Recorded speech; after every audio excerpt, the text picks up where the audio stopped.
Let me introduce Rania.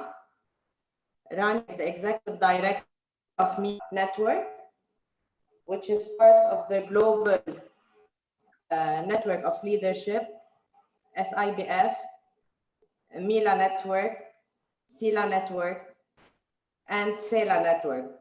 Thank you everyone from all these networks for attending. I'll leave the floor to Rania. Thank you, Elisar. Appreciate it. And thank you all for being with us today. Welcome to everyone. Good morning, good afternoon, good evening, wherever you are in the world. And welcome to the second webinar in our Global Network webinar series, Leading Through and Beyond COVID-19 with Michael Kouly. Today's session is hosted by Mela. And as Elisar said, my name is Rania Shalabi. I'm the Executive Director and moderator of today's session. Now, this is an interactive session. We're looking forward to receiving your questions and input. Michael's going to be sharing his insights for the next 30 minutes, and then we'll take your questions for the second part of the 60-minute session.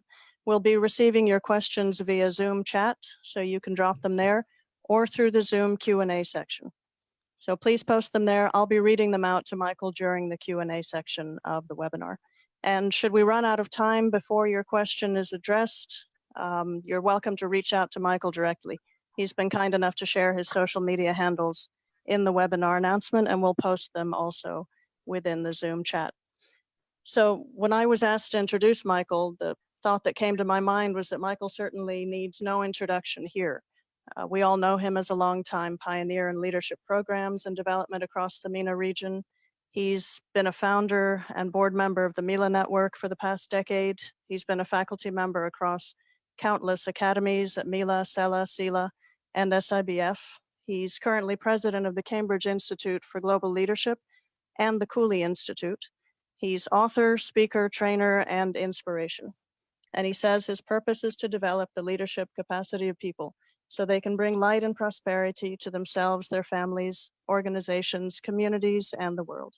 You can read more about Michael's extensive career, his background in media, and his upcoming publications in the description section of the Zoom call as well. I'm delighted to have Michael with us. He's here to share his insights on leading through and beyond COVID-19, and I'm happy to have him back. Michael, the floor is yours. Thank you so much.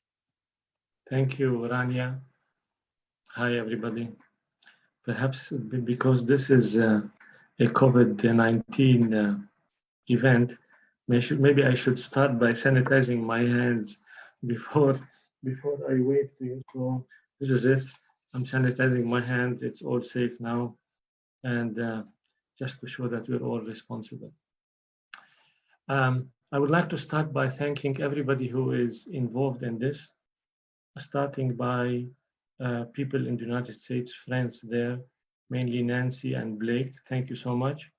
And people in Cairo, Rania, thank you. And people here in Beirut, Elisar, and my colleague also Mary, who is with me now in the team and the production team. So thank you all.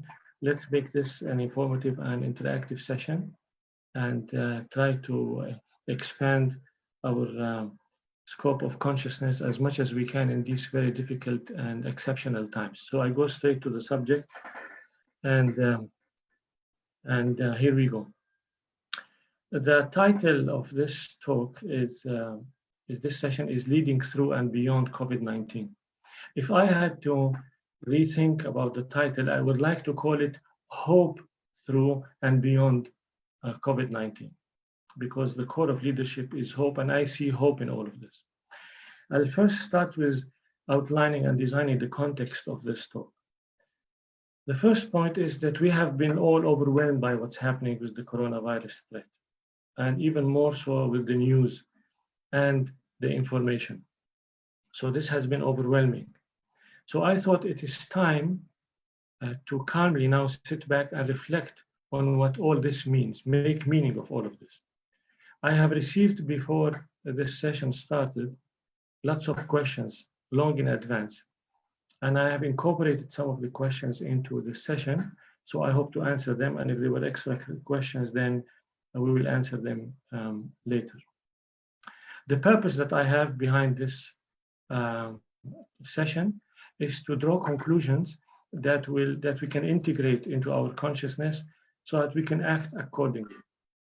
I will try to be as practical as possible, not just conceptual, and I will cover 4 different pillars. I will cover the personal aspect of this, the global aspect, and I will do so through talking about leading through the COVID-19 threat and beyond it. So we go personal, global, through, and beyond. This is going to be the roadmap. Well, the first lesson in exercising leadership is that we have to be in touch with reality. You can't exercise leadership if you are not in reality. So let's define reality. Let's define the reality as it is now. The first thing that comes to mind that this is a crisis. This is definitely a crisis. And by definition, crisis past. It's not a permanent situation. So this is not the end of the world. We're not talking about the doomsday scenario here. The second point is, while that this is a crisis, but it's not a crisis of an ordinary magnitude. I can't recall time in recent history where 8 billion people felt threat to their life, 1 billion people almost confined to their homes, and hundreds of millions of people, of students out of their schools. Dozens of countries in a state of emergency. Some people have equated this to the magnitude of what happened in 9/11. Some people talked about World War II. I feel that this is a bit exaggerated, but who knows? If this happened, if this finished in the next few weeks or so, then maybe we'll go back to life as it used to be before. But if this lasted for months and into next year, and as I have been reading some reports saying that there might be a second wave next winter, and that vaccinations will start coming in next year. So we're talking about at least 1 year. And if this 1 year was mainly about staying at home and with the kind of emergency and urgency that we're living now, then it's a different scale. It's a different scale. It's still unfolding, so we don't really know the magnitude of this. However, as we stand now, all of these scenarios that life will be different, life will never be the same. To some extent, it's true, but I feel it's exaggerated. It will be different, yes, but not to the extent that it will be completely different than we know it now, and in a frightening way. I feel it will be different, but in a good way, not in a bad way, depending, of course, if we learn from this. So I think this is a chance. This is a chance. This is a unique chance for humanity as a whole, and for us as people to reflect and try to make the best out of this as lessons that we can reflect on and incorporate. Talking a little bit about what might be different. There are many aspects of our life will be different after this crisis is over. Now, no one knows for sure the extent of the change that will happen. No one knows, because it's still unfolding. So it depends on what happens with the virus and how it mutates itself and how it develops. And it also depends on how we handle it. So we're still during the process, we're still watching what's happening, and that will determine the implications and how it will end up in the end. That will also define the scale of this threat that we're living. But for sure, there will be implications on different aspects. On the political aspects, there will be implications on local politics, on national politics, on international politics, even on geopolitical level. On local politics, some local governments, even municipal, town, state level, will fall after this if they were perceived as not handling this properly. Some at a national level will fall also. On the other side, some governments will be even more strengthened if they were perceived by the population that they handle this well. International relationship will be affected. Geopolitical issues will be affected. In what sense? The concept of borders will change now.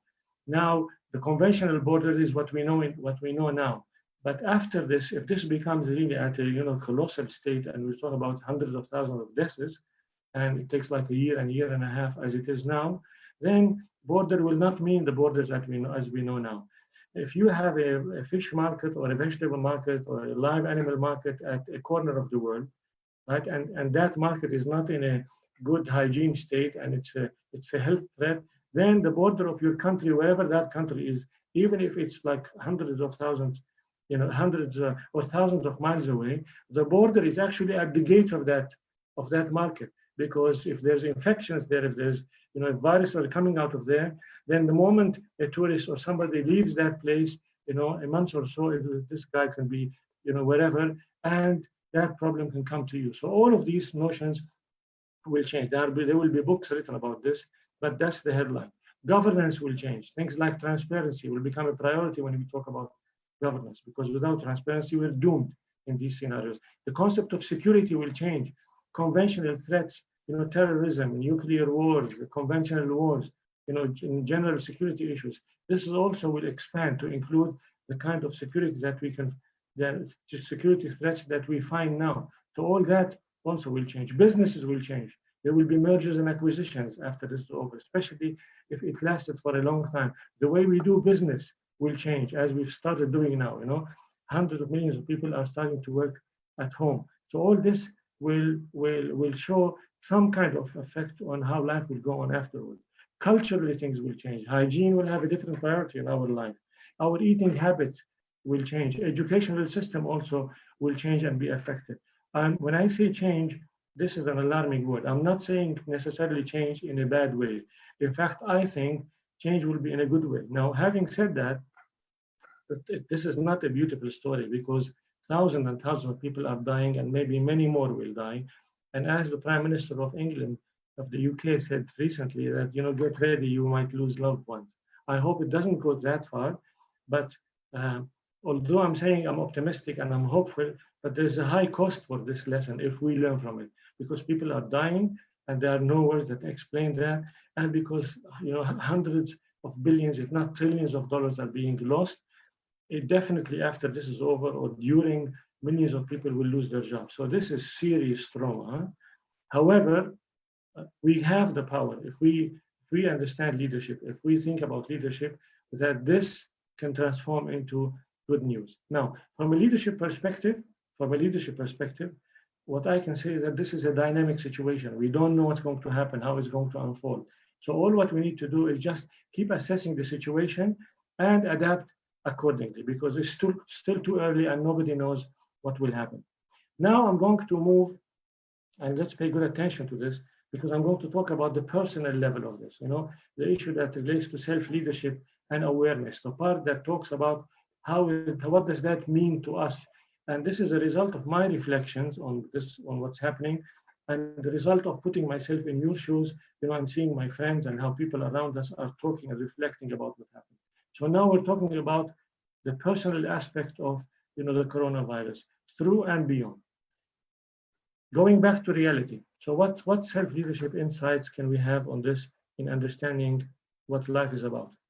Lesson number one, that as we can see in a very clear way, that life is not a picnic, my friends. Life is not a picnic. Life is a journey of challenges. Life is about suffering, is about pain. Of course, it has happy moments, of course, but the general pattern of life, the definition of life, is that it's a journey of challenges. This is not a game, as we can see now. Storms will happen, and from time to time, there will be tsunamis that will happen. And look at you now. What we're talking about is the global tsunami. And when these kind of tsunamis hit, usually every few years, it will hit us at a personal level. It will hit us in terms of our personal health or our relationships.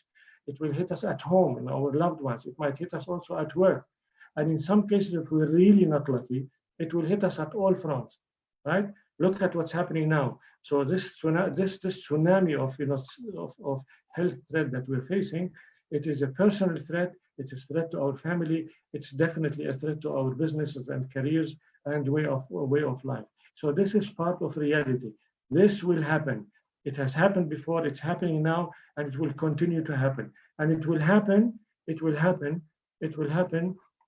more than it will happen, faster than you think, and worse than you can imagine. So get ready. Now, how do we handle this? One option is do nothing. Another option is to be a nihilist or be passive. Well, you can do that, and there might be good reasons to surrender under these kinds of pressure. But let me tell you something. When a tsunami of this size happens, and it will happen, and it's happening now, the tsunami, this global tsunami or personal tsunami, will not care if you care or not. It will just happen. So the only option you have is to be strong and to be resilient. And that's only to survive. Otherwise, you will perish. Now, if we're talking about a higher level of being, if we're talking about leadership, and that's about mobilizing others so that they can face their challenges, right, and overcome their challenges and create opportunities and survive and grow, we're talking about a different level of being. We're talking about a being that's much stronger than what's required to be just strong for your own survival.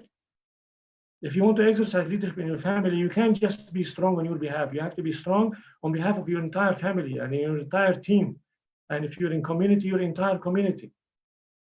So basically, you need to be the strongest person at home, now and at work and in society, if you are exercising leadership. If you're not exercising leadership, just be strong enough for you to survive. If you're talking about leadership, you need to be the strongest person at home now. You have to be the pillar that holds the home together. If you're hit by severely by corona, you have to be strong. Otherwise, your family will collapse. If your family members are hit, you have to be strong because they might collapse, especially if you lose one of them. If the business is gone or under threat, you have to be strong to pull people together. So it's time for strength. It's also time to take responsibility, regardless if you are in a position of leadership or authority or not. It doesn't matter if your father now or mother are not strong enough, and that's normal because some people can't take that kind of pressure. You have to step up into the challenge and take responsibility and make sure that your family survives. If your boss, your CEO is not there, is collapsing, is not knowing how to handle this, and that's normal, it happens. You have to step up to the challenge regardless of your level of authority. So you have to take responsibility, right? The other point that I want to mention in this part of reality is that we have heard a lot that people don't like to change. But the reality is that people do change over time, and they change in their own way. Now, this is in normal conditions. Let's put it in the context of what's happening.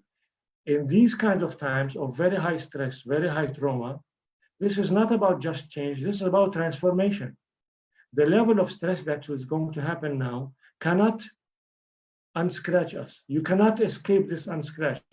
If not you, then people around you. So in this kind of environment, you have two options. This will either bring us together as a family, as a team, as a company, as an organization, as a community, as a global community together, or it will break us into pieces because the pressure is too much. There's so much at stake. There's so much at stake. That's why leadership is important. Now, having said that, it is very hard to exercise leadership in these situations. Leadership in general, it's hard because it's about mobilizing people so that they can face their challenges, and create opportunities and solve their problems. That is normal conditions. In these kind of crises, especially at this magnitude, which is unprecedented, leadership is much harder. And I'll tell you why. Number one, because of the nature of crisis in general. And the nature of crisis is that it's a high tension environment. It's a very stressful environment. People will panic. There will be a volatile situation emotionally. People will go through roller coasters. One day they will be strong. Another day they will feel down. And then will get fed up. And then they will be depressed. And they will pick up themselves again. So it's a roller coaster. And that's normal human behavior. That's the kind of reality that you have to deal with when you're exercising leadership in a time of crisis. And people express their emotions differently. So you have to allow for all of this to happen on the theater, and you have to hold them together. You can't deny people their own way of expressing their emotions. People will feel disoriented. They will feel lack of control. They will feel time pressure. Crisis means time pressure. If there's a museum and it's on fire, every minute a masterpiece is lost. So you're racing against time. In this situation, every day people are dying by the hundreds, if not thousands globally. So there is time pressure. And this is not easy. There's so much stress going on in everybody to perform, at 200%. And if that is done over a period of time, then you can imagine the amount of stress that this is putting on all of us. And there's also, of course, fear and uncertainty. More importantly, or equally important, there's going to be a rush to authority. Why? Because when we're scared, we go to our authority. Like children, they go to their mom and dad or to their bosses because they want help, right? So if you are perceived as being the strongest person when you want to exercise leadership, then expect that people will come to you for what? For protection, because they need to be feeling safe, for direction so that you can tell them what they want, for order so that you can bring back order and equilibrium to their life, and they will need assurances. This is the context of crisis in general. Of course, the level of this varies from the in intensity depending on the crisis, but that's how it is. I'm going to talk now briefly about how we handle this, because it's important that we understand this, because this is not a hypothetical issue. We're living it. I'm living it at home. You're living it in your own home, in your own way, in your own context. So how do we deal with this issue? Number one is have absolute clarity on purpose. What's the purpose? And in this situation, the purpose is to survive, to keep people alive. The ultimate purpose of all aspects of life is to survive and grow. Here, we're about survival, keeping people alive. Your family, your community, your citizens, the global community, it depends how you define it, but it's about being alive. The second point is to set your priorities accordingly, because you can't have multiple priorities. Think about the example of somebody going into intensive care. There's an accident, somebody is going into intensive care, right? Not intensive care, into emergency ward. The first thing that doctors want to do is to stabilize this person. So what do? They look at the parameters that keeps a person alive: blood pressure, temperature, oxygen level, pulse rate. These are the vital parameters that they keep watching so that the person is stabilized. Then they can go back and deal with the real issues. So you need to define what are the parameters, what are the priorities in this issue, in this situation. Basically food, hygiene. Some people is toilet paper, but that's part of their perception of what they need to sustain themselves. Definitely sanitation. Right? The other element is truth. You can't exercise leadership in a situation of crisis without being truthful, because people need to know the reality about their situation. If you don't say the truth, you're an illusion, you're lying, people will not trust you anymore. So truth is important. Communication is super important, and you have to communicate intelligently. And part of communication, if not half of it, is about listening. And when people are under trauma, they want to talk because it's therapeutic to talk. So they will talk, and you have to listen because it's one way of managing their emotions. And when you communicate, there are many levels of communication. You have to inform, you have to correct data, you have to, you have to remove fake news, you have to give them direction, you have to update them all the time. So communication is paramount, and you have to do that at home all the time or at work. Keep them informed, because no communication, it means panic. You need to manage stress and emotions. As we said, it's a very emotional situation. You need to be ready for asking people to sacrifice. As we have been asked now, the whole world is being asked to sacrifice in some way or form, right?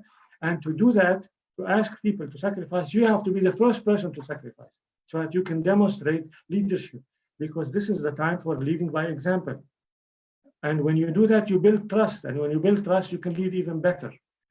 The other point is that you need to involve anyone who could help. This is not a time for, I am the expert, know it all, I can handle it, don't worry about it, I'm in charge. It is not like that, especially when you're dealing with a situation where you've never done this before. If it's an old situation that's repeating itself, maybe you have an experience and you know what to do. But in these situations, you need to involve everybody. It's not about your ego. The other point is that you need to change the old rules and break them if you need. Simplify as much as you can. Processes have to be adjusted to what's exceptional now, because now it's an exceptional situation.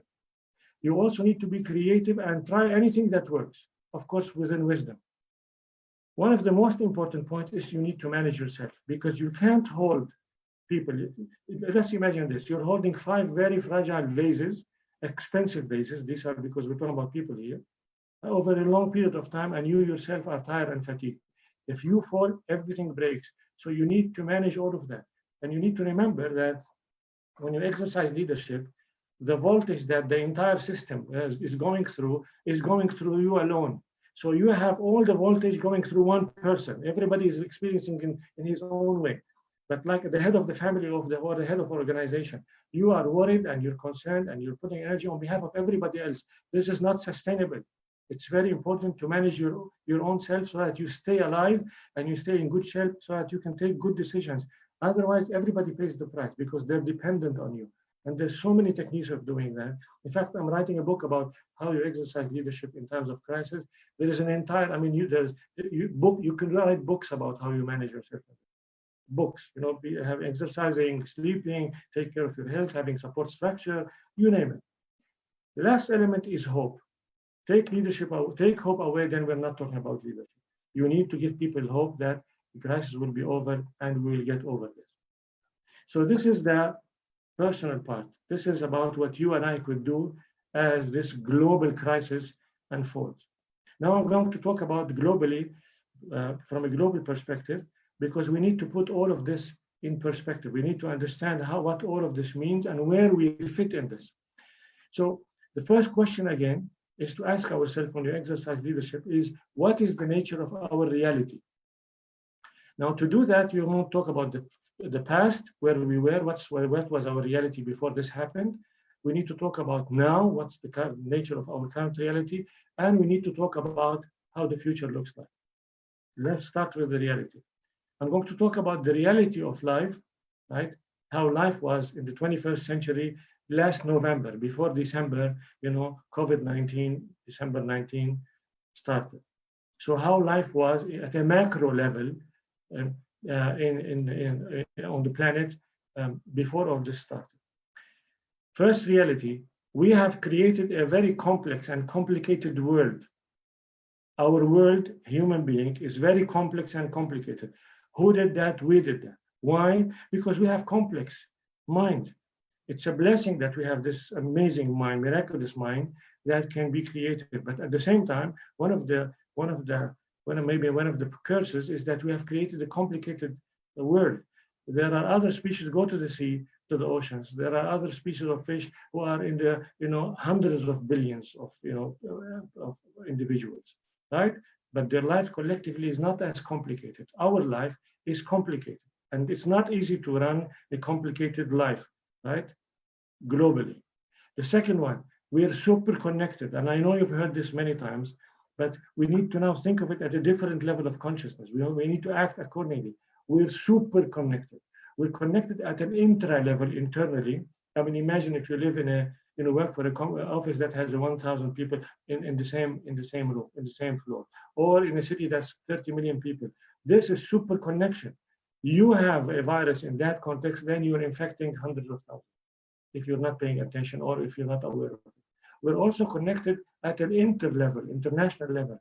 So 8 billion people are connected like no other time in history. We're also interdependent. We're not just connected, we rely on each other. So you can't say, I'm not going to deal with other people. You have to deal with other people. And through that interaction, things happen, including the transmission of viruses. The other important point, and that we have been acting as if we are in control. And now, wake up call, humanity. You are not in control. Nature is in control. Where are all the artificial intelligence systems? Where are all the supercomputers? Where is all the technology? Where is everything that we have been so proud of, and we need to be proud of because it's amazing, when it comes to trying to control how to live in nature? Where are all of these, the technology that we talk about? How are they behaving now in the presence of this single microscopic virus? Nowhere, right? Nature is in control. So that's a wake-up call.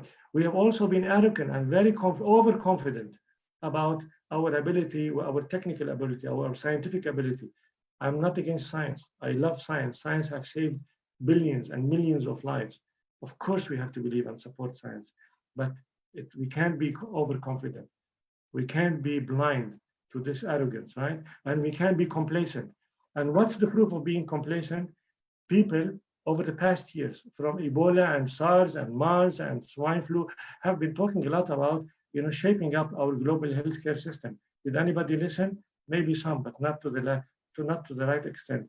And we can see the consequences now. And our economy has been obsessed by economic development. We have been obsessed by economic development, by being powerful. Now, is that a bad thing? It is not a bad thing, because that's how you create progress. That's how you remove people out of poverty. That's how you help people have a better life. But we have been obsessed about this. Rich, prosperous, financial growth, being more powerful at a organizational country level. That's all fine, right? But we've ignored other important things. So now we have to move from talking about this at an intellectual level, right? At an intellectual level, to really integrating this into our consciousness. Why? Because we have been talking, this is not new, but obviously it hasn't really paid off because we're acting as if it's there at an intellectual level, but we haven't acted accordingly. And we have seen the implication of all of this at a human race. Now, I'm going to move now to talking about our current reality. How do we look at our current reality? What's our current reality? Look at our current reality now. Number one, we are living in a state of chaos. We are living in a state of chaos. And there's total local and global panic. Governments, entire governments are reactive. Why? Because people are dying. So we're battling death and we're not prepared. We're not prepared technically to go through this. The hospitals are not prepared. Everybody's talking about, the risk of the health system breaking down. So that means we are not prepared. We could have been prepared. And getting this to be prepared it costs a fraction of what we're spending on our military budgets globally. It costs a fraction of what we're going to lose, the trillions that we're going to lose now because of the economic impact of what's happening. Very little money, comparatively speaking, we could have improved our local and domestic local healthcare system. We're not prepared globally. We don't have global protocols of how to deal with this. We're not prepared globally in terms of cooperation and collaboration. All of this is our reality. Look at Europe now. Look at Italy. Look at France, Germany. Look at the UK. Where is a joint, combined European Union strategy to deal with this? I'm sure they're talking at some level, but is this the best we can do? If you heard the news, China has sent some people to help Italy. Russia is sending some. But this is far from being an orchestrated part of a contingency plan that we should have and we could have done at a global level. Chaos, panic. We're also going into a fragmentation. And this is I want to emphasize this a little bit. We're going into fragmentation. Instead of acting together as one group, each country now is on its own. In some countries, each village or each town is on its own. They're putting barricades around the towns and they're not allowing anybody to get into the place. Now, there are benefits for this, but on a global level, it's obvious. We're in a state of fragmentation. We're going to further disintegration of the world order. In the past, when we had superpowers, there were countries that were leading the global community. Now, in the absence of that mindset, where a global leader would emerge, everybody is on their own. And people are doing things, far below being optimal because we're becoming more fragmented and disintegrated. Where is the UN? Where is the UN Security Council? Where is G7? Where is G20? I'm not undermining all the effort that's going behind the scenes. But what I'm saying, we could do better. WHO is doing a great job at keeping us informed. But show me a case where we are demonstrating or we're manifesting a globally coordinated, orchestrated, response to this, just like a beautiful symphony, far from reality. In fact, in some cases, we're stuck into competition. If each country is trying to do their own vaccine, and maybe there are benefits for that, but maybe it will be more useful also to share all this data. So collectively, all scientists will spread the task on each other and work as one team to come up with one vaccine that can go to all humanity, because this is a danger at humanity level. Again, I don't want to underestimate all the effort that's going in that direction. But from what we're seeing, and this on the news every day, and you can't avoid that, you can't hide that, we have a challenge when it comes to that. Another aspect of our current reality, there is high dependence on authority. This is probably one of the few times in life where I have seen so many countries almost begging the army to take control. So many countries are putting pressure on their government to declare, state of emergency.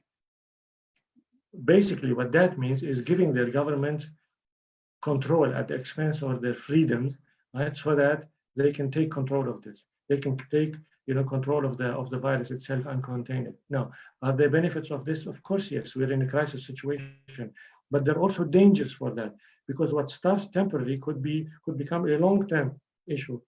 And from 9/11, we learned that. From other situations, we learned that. What's a temporary measure that's taken under emergency situation could become a long-term measure.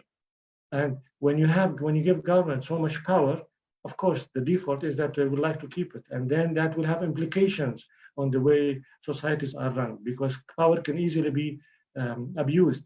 The other point that is part of our current reality is that there is a serious crisis in leadership.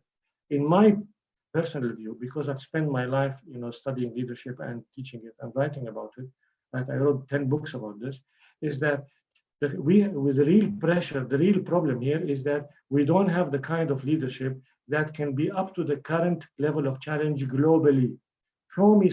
Just show me somebody who is leading at the global level with humanity, all humanity in mind. Now, I understand there are priorities at home and people have to attend their own constituencies.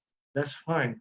But in these times, also, we need somebody with a global perspective to bring the whole world together with all our resources, so that we can deal with this in a more efficient way. And my thinking is that this is the biggest danger that we have now, because it reflects our thinking. This is not an imitation of our abilities. We can do that. There's no problem technically. We can do that. There's the technology, there's the resources.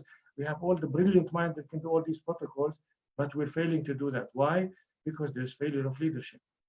We need to fix this. If we don't fix this, more of the same will happen, and it will happen even worse than that.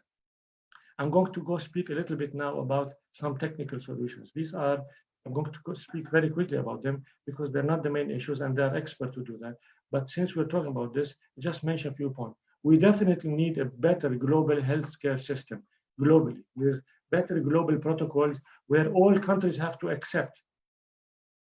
All countries have to accept. There's no compromise. It has to be one protocol to how to deal with these kinds of threats at the global level. The second, we need global health standards that can apply everywhere. Just like there are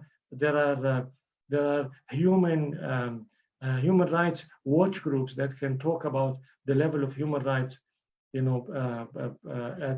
the quality of human rights in the countries of the world. There has to be a certain similar kind of entity, governmental or not governmental, UN or non-UN, that will make sure that an accepted global standard of hygiene, of health issues, health standards is applied locally, everywhere, in every corner of the world, because it's not a local issue. One problem in one market in China, put 8 billion people in danger. We have to have protocol for sharing information in global crisis. We have to have protocols of sharing research to cooperate on this. And this has to be handled at a UN level, at a UN Security Council level. More important than the technical elements, more important than this, we need to handle this at a deeper level. We need to go to the root causes, which is here, the mindset, right? The mentality and the mindset. The technical part is relatively easy. It's not difficult. It's easy, but relatively it's easy. It could be doable because it's an intellectual thing. But when it comes to mindset, this is where proper leadership has to be involved. We have now a rare opportunity as individuals and as collectively together to use this wake-up call and think about real solutions. Real solutions. Technical problems will not solve the issue because it will, at best scenario, it will bring us back to same old normal. Going back to the same old normal is a crime. It is a crime. It's a crime against the lives of all of these who died and all of this trillions of dollars that will be lost and the jobs that will be lost. We have to create a new normal, a new reality, a better standard of reality at a personal level, at a societal level, at a family level, at a humanity level. There is a moral obligation to create a new normal, not to go back to the previous normal, a better normal. And for that, we need to emphasize on how do we, vaccinate the world with important values. We need to think about vaccinating our mindset with the values of collaboration and cooperation versus negative competition. Is competition healthy? Yes. Is it helpful? Yes. But negative competition that involves, me being stronger at the expense of making you weaker, that's not healthy. So we need cooperation more. Individuality is important, but we need also to have a global perspective when we think about things about shared interests. We need to have a global perspective. We need to put people first. It's all about people. Leadership is all about people. It's about elevating the condition of humanity, of the human condition. How do we take it up to a more dignified life? So it's all about people. These things have to be important, have to be integrated in our thinking, our educational system in the future. We need to think about sustainability for all people through long-term thinking. Equally important, and that's the line of business or of interest that really I think about a lot, is we need a new way of thinking about leadership. The current way of thinking about leadership is showing us what's happening. We need to think about leadership in a totally new way. Now, because at the end it's all about the individual. At the end, it's all about, what's a society? A society is a summation of all the individuals. Corruption starts at the individual and then it becomes a social issue. We also need to create a better person in terms of values. So we need to work on reshaping the values of people when it comes to the priorities of these values. Values like responsibility, and we can see that for sure now, how important is responsibility towards yourself, taking care of yourself so that you don't become liability to others, and responsibility toward other people. Values of resilience, because if you're weak, you will be crushed. Values of courage, because if you're not courageous, you can't take bold decisions. Values of truth, because without truth, only truth will liberate us. Only truth will open the way. Because without truth, you're living in a lie. Values of living a meaningful life, a life of meaning that justifies the difficulties of life itself. Because only meaning that extends beyond you will justify dealing with all the suffering and the pain and the kind of crisis that we're going through now, losing other people. The values of injecting hope all the time, because we cannot afford not to be hopeful. The values of building good characters, right? Virtues. And in the end, the values of the importance of creating a new generation of leaders. Leadership that is based on purpose, that's based on values, that thinks at this grand level, so that all of us together can make it. Because without this, as we have seen, without this kind of leadership, right, we're in trouble. Local leadership, small leadership does not work. I'm going to now conclude by asking you for a few questions, because I'm going to go back now to reflection. And I want you to, with your permission, I want you to think about these questions that I have been asking myself. So these are personal questions that I want to share with you, right? And maybe you could think about them as well and think about them. First question is the following. What if you, viewer and listener, you got infected by coronavirus? And what if it wasn't mild? What if it was critical? Now, it's not a pleasant thing to say, it's not a good question. A pleasant question, but we're talking about leadership, so we have to talk about reality. Is it possible? It is. It's happening to hundreds of thousands. And it's said that in the end, 8 billion people will get it over time. So what if you're one of those people who will get it? Not now, this next month. Is it possible? It's possible. I think about this all the time. And what if it was critical? What if you don't end up making it? And if you have a family, if you have a team that depends on you, then maybe it's a valid question. What if we make it this time and we don't make it the next epidemic? What if the next epidemic is airborne with a fatality rate of 50% and it hits children? Is it possible? Of course it's possible. So what if this happens? What if you don't make it next time? Okay, let's escape these questions if you don't like it. What if this happens to somebody whom you love? I personally, my father is more than 80 years old. I have other members of the family who have immunity issues. They're very vulnerable to this. It can happen. This is at home. This is not a hypothetical issue. It is happening. These are real questions. And what I invite you is to think, we have been given this precious gift of time to reflect. You know, it's said that 70 million people, 70% of people hate their jobs. Okay, if they hate your job, now they're at home. So now it's a gift. So now we're stuck at home. If you want to call it stuck. If you want to call it in a different, more positive way, it's a gift for us to sit and think. Even better, if it's a gift for us to think, to sit quietly and in silence and reflect about this. Watching the news once or twice is enough. So you don't need to bombard yourself with this. Use this amazing opportunity to sit in silence and reflect. Reflect about the following. What about the choices that you have made so far in your life? Which of these choices, because it's an existential issue, threat that we have now. That's what's on the table. It's that time in history. So what about the choices that you've made so far in your life? What about the good choices that created a reality that, you know, that you would like to live more into, that you would want to further create? What about the good choices? It's time to ask yourself, what are these good choices and how you can do more of them? What about the not so good choices that have been created unnecessary mess in your life? It's a good time to think and reflect about these. The good choices, the consequences, the bad choices, the consequences so far. What about your relationships? What about the quality of your relationships? What about your share of the responsibility for the mess in some of these relationships?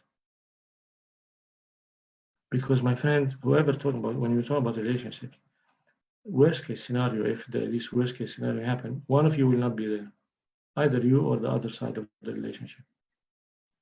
And in any case, in general, if you don't take care of your relationship, you will probably end up soon, because we need relationships, and you will end up alone. So it's time to reflect about our relationships. What about your definition of success? Your definition of money? Your definition of power? Your definition of fame? And to what extent these have been consuming your life? You're chasing these. And what do they mean in the context of this global crisis that we have? What about your priorities? Not the one that you think you have, the one that you really have, the one that that consume your physical time, your intellectual time, your emotional time, your financial time, your resources. What about these priorities? And what should your real priorities be? What matters most in your life? It's a wonderful opportunity to ask these questions. What's the purpose of your life? And what contribution are you making to give meaning to your life that justifies the difficulty of the nature of this life? Because without meaning, life is unbearable.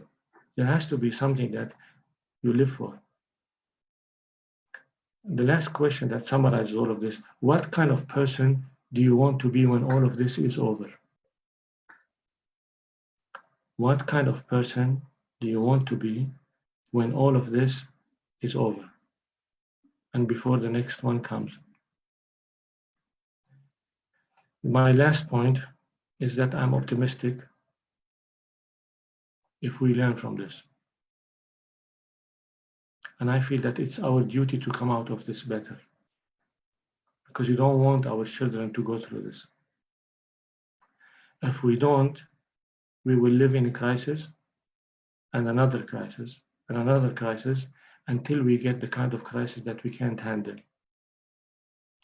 And I will close by saying, I believe, I have faith in the power of goodness. I have faith in the power of every good that you do, because it will pay back, multiples to you and to people around you, sooner or later. I have faith in the power of hope, because that's what makes us overcome. And I have faith in the power of love. And this is not a new age thing. Because, my friends, look at the nurses who are risking their life to save people. Look at doctors. Look at the generous donations by so many people. Look at the rescue workers. Look at the volunteers. Look at these people who are our main, maybe the only defense line. Are they doing it for money? They're not. They're doing it out of responsibility and love. And in the end, that's what leadership is. Because leadership is love in action. And only love will save us. Thank you so much. I'm open now to your questions. So if you have any questions, I'm ready. Thank you, Michael. The first question is for Michael, the father. You mentioned earlier that no communication equals panic. So as the leader in your household, how do you mediate the panic? What are you doing on a daily basis to keep your family comforted? And how are you communicating with the youngest people in your home? Well, I talked about the importance of truth. So you have to say the truth. Lying is not an option, because you have to teach your children to live in reality, and this part of reality of life. It's a difficult part of reality, but it's reality. But you have to do it in a dose that they can deal with. And you have to say it in a way that's realistic and assuring at the same time. So I tell them what's happening, but in a way that they can absorb it and process it. But I always say it I turn it into a positive challenge. So if we do the right thing, staying at home, staying, social distancing, personal distance, and keeping hygiene, the stuff that we've been hearing about, then we're doing fine. So the best way is to make it, to be honest about it, talk about what's happening without scaring them, but also assure them and involve them in the plan of taking care of this reality, like disinfecting their toys, like they're making sure that they wash all the time, so that the benefits of these new practices integrate themselves into their lives, and they grow up with these values that will help them for the future. It's a simulation that would train them on how to deal with other difficult aspects of realities that eventually, no questions asked, will hit them later in life.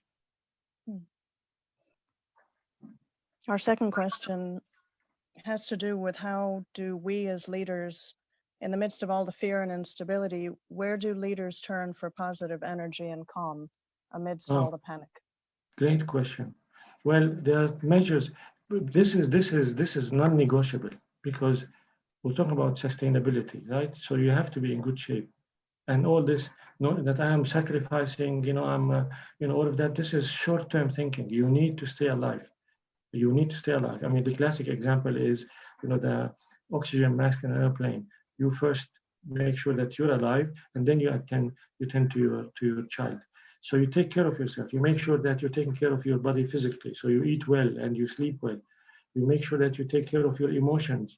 You express your emotions, of course, not publicly, because you don't want people to panic, but you find a support group where you can express these emotions. You want to cry. I mean, go and have a shower and cry. Close the door and cry, because it's a human nature thing. So express your emotions. Talk to your confidant. Pray if you want to pray, regardless of what you believe in and who your God is. It doesn't matter. Just connect to a reassuring center. Exercise. So you need to keep your mind alert and healthy by sleeping, and by making sure that you can think properly. You need to keep your body healthy, and you need to keep your spirit, your soul, also healthy by reminding yourself of your purpose, of the meaning that all of this gives you, and of the responsibility that you have towards others. And this is not just about you. It is 50% about you, because you have a moral obligation to take care of yourself. But it's also 50% about others, because you have a moral obligation to be there for them. Because if you collapse, your family collapses, and whoever is using you as a pillar in their life will also collapse. So it's an important part of what being a great leader is all about. There's no selfishness here. This is part of the process of mobilizing people and exercising leadership. And each of us has his own way of doing that.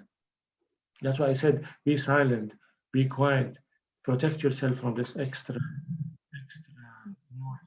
Not take care of yourself, take care of your sanity, because you need to think properly. One mistake at your level, other people will pay the price. Like if you're a father, one mistake, bad decision, the whole family pays the price. CEO, the entire company, president, the whole government, look at the governments now. Some of them made mistakes. They went into this late, and the consequences is that more people have died. And those who went in early, took it earlier, see more seriously, at an earlier time, they saved lives. So you really need to be in good shape so that you can make your assessment in a sound way, because it's not about you, it's about other people. I have a question that says, will this session be recorded? Yes, and it will be on YouTube and in other platforms, but mainly YouTube, and of course on the KoulyInstitute.com website. So yes, it will be there. And what's this? Other question. Mary is helping me with that. You mentioned earlier, Michael, that we need a new normal once we come out of all of this. Hopefully soon, we need a better normal. So yes. One of our participants is asking, what's going to be the first action that you take in your life after Corona? What's that change that you're going to make? Is it better spiritual wellness, improving relationships, making time for family and friends, better financial management? What's that one thing that you're going to start with to make things better? Well, the first obvious thing is that whatever these new hygiene techniques that we have been, we're learning, this is going to be a standard now at home and in my life. The washing your head many times, not touching your face, and all of this. The second one is, a deeper reflection, spiritual reflection on the meaning of our life. Who would have thought, in December, who would have thought that something like this will hit us and 8 billion people will feel threatened? This is our life is so fragile. So this issue of taking life so for granted is really foolish. This is a sign of low level of consciousness. So I need to remind myself all the time that how fragile life is, and that will force me to be focused more on our purpose, and that will force me to be focused more on, sorting out my priority. And whatever plans I have for the rest of my life, I need to sort of activate them. I can't put things on hold anymore. So because who knows what will happen after 10 years? Look at what happened from SARS till here. So we need to not waste a minute. Of course, I'm not talking about panic and just being out of proportion. No, but time is precious, and whatever you have plans, dreams, put them in action as soon as you can, while keeping your priorities clear, especially when it comes to your relationships, family, and other things that matter to you. So what I'm going to do, I'm going to think more about what really matters to me and make these the pillars of my life, and make sure whatever I do in the future, these pillars are untouchable and non-negotiable, so that there are no regrets in the future. Now, is it going to be easy? No, but at least that's the journey of growth. You try and you learn, and then you fail, and then you remember, you forget, and then you try again. And if you just make incremental advances, changes, progress, 1% every few days, 1 week, right? Over time, 3 years time, then your life will be different. Now, it is of course part of human nature to forget, and there are many people, skeptics, and maybe they're realists, who say, okay, we're all into this now, but 5 years from now, people, or even 3 years or 2 years, people will forget it and go back to how it used to be. Well, we can do that, but remember, consequences, act, choices, decisions, and consequences. So you can decide to do so, but you can't twist the nature of reality. There are rules, just like there are rules in physics, there are rules in life. You can't just twist them. As long as you're aware of the consequences, then do whatever you want. You don't want to learn from this, don't learn. Who are I? Who is anybody to judge you? But there are consequences. It's a personal choice in the end. And in the context of self-leadership, then what's the point of self-leadership if you not integrate all of this into your life? On that point, there's another question about modified behavior. One of the participants is asking, Do you think the behavior of people across the world hoarding food and goods beyond their needs and not caring about others is a reflection of intrinsic evil or the selfish nature of human beings? How do we deal with this when the human animal jumps into survival mode and sheds their thin layer of humanity? How do we deal with this? The answer is yes, because we have a beautiful side to ourselves. You could try a new one. We have a beautiful side to ourselves, the beauty, the generous side, the loving side, right? But the compassionate side. But fact of life, we also have the malevolent side. We have the evil side of our nature, the shadows. We have that. So there's no point of hiding it. And all our life is a matter of how we control these shadows and make them not overcome us, so that we stay at least, the aspect of our character that's good and compassionate and loving is the dominant one. So yes, it is part of the selfishness of people. But I have to say that also from a compassion point of view, because people are scared and not everybody has the same level of consciousness.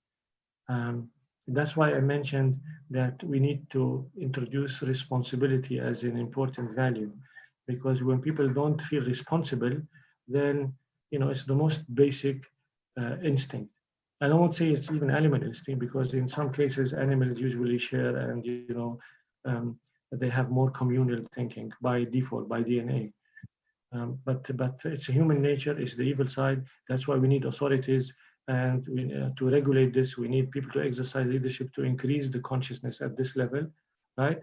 But it will remain with us for the rest of our life, for as long as humanity stays, because that's part of what being human means.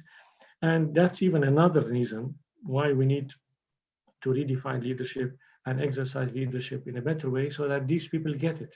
Because if you teach them, if you show them the way, if you train them, it's about hope. They will get to learn what to do. Beyond our responsibility to our families and ourselves, what is our leadership role as citizens towards the poor and unemployed and helpless throughout all this? Well, the answer is, imagine if the nurses were selfish.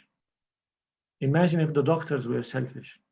Imagine if the nurses said, I'm sorry, but I have children. I cannot risk my children. I do a job and then I have to go and stay with my kids. Imagine if doctors and rescue people did this. The Red Cross people did this. Imagine supermarkets, food people did this. Imagine, okay, people care about money, but I don't think to the extent that they would sacrifice their kids. So we have to learn from them, and they are the source of inspiration. This is an amazing, amazing lesson of exercising leadership with the minimal power that you can have. These people are not in government. They don't have the power to take big decisions, but they're saving lives. Without them, we're finished without them. So we have to learn from them, and we have to understand that this is the power of meaning. Are these people tired? Yes. Are they exhausted? Yes. But are they feeling under danger? Of course, yes. But the only thing that is keeping them in the game, taking on all the threat, accepting all the sacrifice they're making, they're putting in life in danger.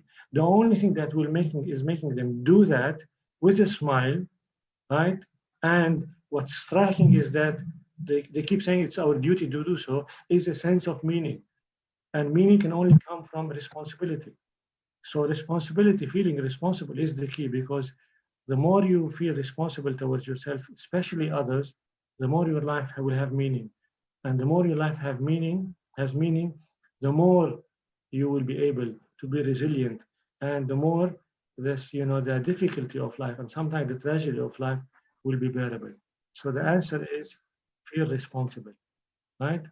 And if people don't do that, then it's a disaster, because it's not just about you. Imagine if somebody has corona and he knows that, and he or she doesn't have a sense of responsibility, and they're just saying, what the hell, I can go to supermarket and I talk to people. They have their own philosophy. They're nihilist, or they're upset, or they're angry, or they're, malevolent, or they're bitter. So serious danger. We cannot live without a responsibility and meaning. and then an elevated sense of purpose. That's a danger not only to the person who is doing this, but to the entire community. Do you have any advice for those of us living with older family members? How do you get them to accept the reality of the corona situation? Well, sometimes older, I mean, it depends how old they are and what's the situation. Sometimes people are so old that you have to keep repeating to them the danger of this. They keep forgetting. I mean, it depends on the implications of what being old means. Sometimes they're not really aware. So you have to use your consciousness and wisdom on their behalf. Because in some ways, they're like kids. I mean, with all respect, we love them. But sometimes, people, Alzheimer's or people who are they start to forget. These things happen, and it will happen to all of us. So you need to substitute for that by being next to them. It is. I see that. I mean, it's obvious that it's like you're paying your debt back to them because they did the same when we were kids and we were unconsciously or unknowingly putting ourselves in danger. So they acted on our behalf, and they did whatever it took so that we stay safe. So we have to do the same now to them. And it's a moral and ethical and familiar duty. And in fact, I want to take it more than that. If any of you can, now is the time to help others, work in hospice centers, work in centers for senior citizens, try to help as much as you can, And there's a million things that you can do if you think about, your own circle and the benefit that you can do. It's great that you are, taking precautions and thinking about your family. All of this is wonderful. And that should not be sacrificed at all. But you can also find creative way of thinking of how can I contribute, and maybe taking care of old people is an amazing thing. And that's the time to do that. Listen, that's the time. Because if you are on the other end, if you and some of your family people have corona, if the Red Cross people don't come, then you're in trouble. If a nurse says, I'm not going to touch your father or mother, then you're in trouble. So we have to exchange these kind of services with compassion, so that collectively we can help each other. Yeah. This is not the time for selfishness. This is the time for responsibility. Excuse me. This is the time for responsibility towards yourself, equally important responsibility towards others. The world need, not in a panic situation, but the world need every help, every hand that could be extended within, of course, your own the context of your own possibilities. But what matters is, I'm sure everybody can do something. Your neighbor, at least take them bread. You can buy bread and put it in front of their homes. Maybe that would help them because they can't go out. There's a million ways that you can think of if you want to help other people. I'm going to take two more questions. This upcoming one has to do with our attitude towards the materialistic world. It's blinded us for many years. Is there a chance that this might be the undoing of that? Could this reverse our attitude to the materialistic world? Well, for a short time it did. Over the long term, I don't think so, because it's part of human nature. And one dimension of us is physical, and that is part of reality. So eventually, are we going to? Are we creating heaven now? No. After this, will not be heaven. So people will do what people will do, and over time, people forget and they go back to their old patterns. You know the whole story. But I smiled when you said that, because I was thinking, all these. Whoever, all the materialistic world that each of us have. I'm smiling. You know now why? Because when you think of it. What did really people go for now? Water, food, detergents, staying clean, and toilet paper. So, and I'm saying this I'm not making fun of that, but you can see how when in the moment of truth, what do we really need? We need to stay safe, stay healthy. If you have food and if you're healthy, if you're hygiene, right? And you have water and you have a roof on top of your head, now whoever has that is super happy. So all the Ferraris, the Maseratis, all the palaces, this is all good. I'm not saying they're not good. They have their own way of giving us, moments of happiness. But when life has tested us to the core, everything now is now to its core reality. That's what we need. We need love, right? We need care by compassionate people to help us when we're sick. And we need the community and society to be supportive. And we need to take care of our kids, families, and our parents. And we need to make sure we have enough food, we have a home that we can lock and stay inside, and we have enough water, and we have enough, elements of sanitation and detergents and all of this. This has exposed, the core of what you need to go on living. Now, can we live by this alone? Of course not. It's a crisis.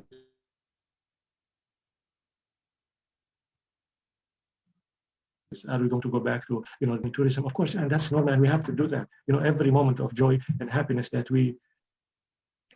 can we create, it's a gift. We have to use it to the maximum, right? As long as we don't indulge and lose our soul in the process. Otherwise, when something like this hits us, we'll get the wake-up call, and you don't want to be with regrets. So that's how it is. So our last question, Michael, is a loaded one. The audience would like to know, what has been the hardest part of this crisis for you? What leadership lesson have you had to exercise the most? And who has impressed you as a leader the most throughout all this? Okay, the hardest lesson has been this mega wake-up call about how humanity is so fragile. And I'm not saying this in a philosophical way. Part of it is philosophical, but it's home. My family is at risk. I mean, what if I don't make it? This is serious stuff. So it's a wake-up call on the reality of life itself, that life is not a journey. It's just one challenge after the other. And that it's a manifestation of how strong we have to be for our sake and the sake of other people. Life is not a game. This is not a game. Now, it's not a depressing journey at the same time, but you have to take it seriously. When you're having fun, you have to be very serious and wise about it. And when you're not having fun, when you're the receiving end of the tragedy or the danger, you can't take it serious. You cannot take it lightly. You have to be serious about it. So that's what struck me. At least in my lifetime, it's the first time I experience emotionally and intellectually, right, and spiritually, something of this magnitude. I'm sure people in World War II had their own problems, but I don't feel even in World War II, 8 billion people. It's different context. We weren't 8 billion at World War II, and I don't think out of the people who were there, 1 billion people were scared, sitting at home. This is a huge thing, and especially that this is not going to be the first time and the last time. It's going to happen again. So I have to be ready for what comes again. So the other part of the question, remind me of the other part. The other part is who inspires me most in terms of who exercise leadership now on a global scale. Yes. On a global scale, I must say nobody. On a global scale, I haven't seen a single quote unquote, who call themselves leaders, who would come on TV and make a speech that talks about what's happening from a human perspective, and not only talks about it, acts on it, exercise leadership to lobby and mobilize other people of authority, bring them together, shake the world. Guys, we can't just be everybody from their own now. We have to come together. I haven't seen this happening. Now, it doesn't mean that they're not. Maybe that there are situations, there's super emergency and people have to put the fire that's at home, they will have to they have to put that fire off first. But people who strike me as global, leaders with a global perspective, none. Now, and that's what we have to think about. That's why we need to rethink leadership all over again, because that's the kind of leadership that will save the world in the years to come. The second point is have some people impressed me on the domestic level? Yes, of course they have. Some more than others and being more effective and efficient. I mean, look at Germany. It's wonderful what they're doing. China, considering their own structure and the way they do things and their culture and the governance system, they did brilliantly. And South Korea is doing great. Singapore is doing great. We should learn from all these examples, although each one has a different culture when they exercise governance. So they're brilliant examples on how people handled this crisis on a local level. And this should be exercised, this should be studied and investigated and researched, and papers have to be written on this because we need to learn.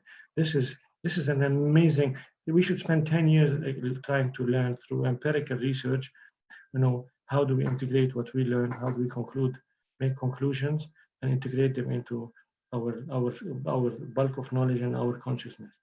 But as I said, globally, as I said, where is G7, G20? Where is the UN Security Council that used to meet for for many other easier reasons? Where is the UN? Where is the UN in Geneva? Where is the UN in New York? It is these times, at least to send a message to the global community that somebody is doing something, right? Now, this is not criticism. It's just observations that we should think about and we should learn from, right? Because we're talking about a different level of leadership now. We're talking about global leadership that puts entire humanity in perspective while you're exercising your domestic and local and national leadership.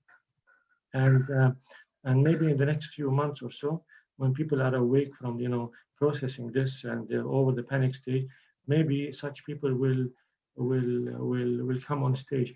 And maybe when this is even quiet, it's over, maybe some people will come and say, guys, let's come together as a global community, UN or other bodies, and scientific community, universities, think tank, come together and see what we can learn out of this and turn this into policies at a local level, a national level, and at a global level. And I'm hopeful that should happen and will happen. That's why I said I'm optimistic. Despite all these costs in a human level and financial level, career level, job level, economic level, I think after this,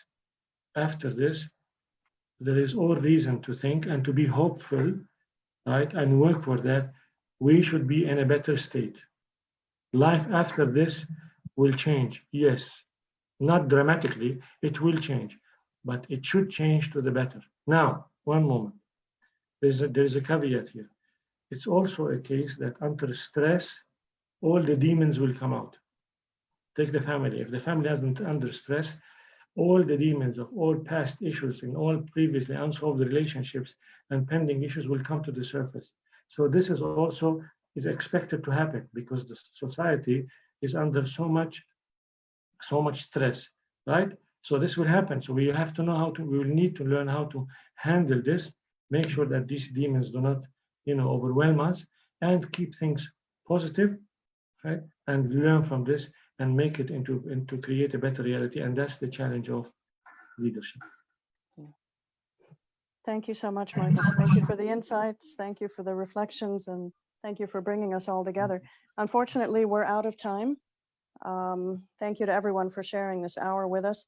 For those of you who didn't get your questions asked, feel free to reach out to Michael. His social media handles are listed in the announcement. Special thanks as well to SIBF for your support with the planning of this webinar, and to Sela and Sila for promoting it as well. Stay tuned to our network media channels. We've got more events coming up Thank you. in time. Thank you, Nancy. Take care. Stay safe. Thank you, Nancy. Thank you, Blake.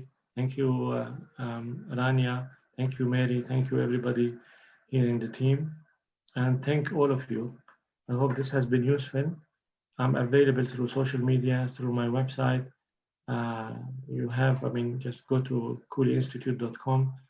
There's so many ways that you can reach me. If I could be of help, I'm more than happy to do that because this is the time to make contribution. Thank you, Michael. Stay home and stay safe and help as much as you can in every possible capacity that you can, because that's leadership. Thank you. Thank you, Michael. And for anyone wanting to read